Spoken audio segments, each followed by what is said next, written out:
చేతి రాతే కాకుండా నోటి మాటే కాకుండా మంచి మనసున్న వ్యక్తిత్వం ఉన్న సలక్షణమైన విలక్షణమైనటువంటి వ్యక్తిత్వాన్ని సంతరించినటువంటి అందరూ కోరుకునే ప్రతి సభలో వ్యాఖ్యాతగా అందరూ కోరుకునేటువంటి వ్యక్తి ఇజాజ్ అహ్మద్ గారు పిలవగానే డెఫినెట్ గా నేను వెంటనే ఈ స్కూల్కి రావచ్చని శుభోదయ ప్రాంగణంలో ఒకసారి చూసినట్టు విద్యార్థులతో మాట్లాడినట్టు ఈ వాతావరణంలో అన్ని టెన్షన్స్ రిలీఫ్ అవడానికి ఇది ఒక వేదికగా మలుచుకోవచ్చనే ఉద్దేశంతో వెంటనే అవనడం, దానికంటే ముందుగా ఈ స్కూల్ వాతావరణం, ఈ స్కూల్లో ఉన్నటువంటి నడవడిక, క్రమశిక్షణ ఇవన్నీ కూడా మీ 10వ తరగతి విద్యార్థులకు ఏవైతుందో అది స్పష్టంగా మీ యొక్క ఎగ్జామ్స్ గురించి చెప్పాల్సిన అవసరం లేదు. ప్రతి ఒక్కరిలో తొలగిసలాడే ఆత్మవిశ్వాసం మీలో కనబడుతుంది.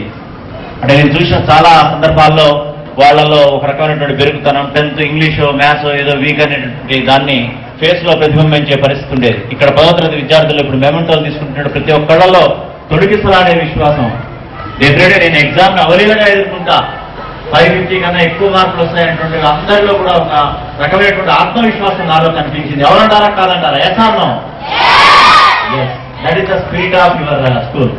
ఎంతటువంటి విజ్ఞానం ఉన్నా కానీ మన సంవత్సరం అంతా చదివిన చదువు ప్రజెంట్ చేయాల్సింది 2 గంటల్లో ప్రజెంట్ చేయాలి. ఆ 2 గంటల్లో కనుక మన మానసిక శారీరక స్థితి బాగా లేకపోతే మనం ఏమీ చేయలేని పరిస్థితి ఉంటుంది. కాబట్టి మీ అందరూ దానికి సన్నద్ధులైనారని నేను మనసారా ఆశిస్తూ మీ అందరికీ